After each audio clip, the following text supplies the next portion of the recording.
Désormais disponibles les résultats préliminaires de la 5e enquête démographique et de santé EDS. Ce rapport, qui est destiné aux décideurs, aux chercheurs et aux partenaires au développement, donne l'opportunité de disposer d'une base de données actualisée des indicateurs socio-démographiques et sanitaires pour l'évaluation et le suivi des programmes et politiques de développement. Le rapport est publié à un moment où le gouvernement du Nouveau Départ a entrepris une refonte du système statistique national.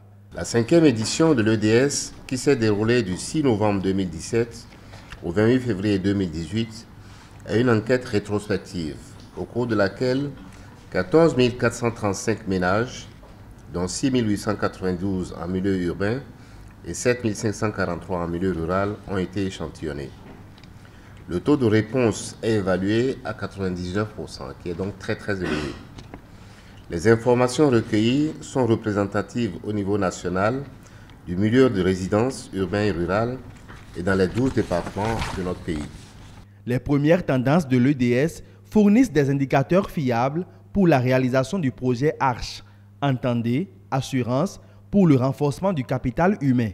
L'enquête réalisée par l'INSAE en collaboration avec le ministère de la Santé a bénéficié de l'appui technique et financier de l'USAID, du Fonds mondial, de l'UNICEF, de la Banque mondiale et de l'UNFPA. C'est un outil qui nous aide à faire la bonne planification et surtout à faire des programmes qui sont basés dans les évidences et qui peuvent avoir le plus d'impact possible. L'enquête démographique et de santé est un outil d'aide à la décision en ce qui concerne le bien-être des populations et la protection sociale. Cet atelier de dissémination marque le début des travaux qui vont consacrer la mise à disposition du public des résultats définitifs de l'enquête.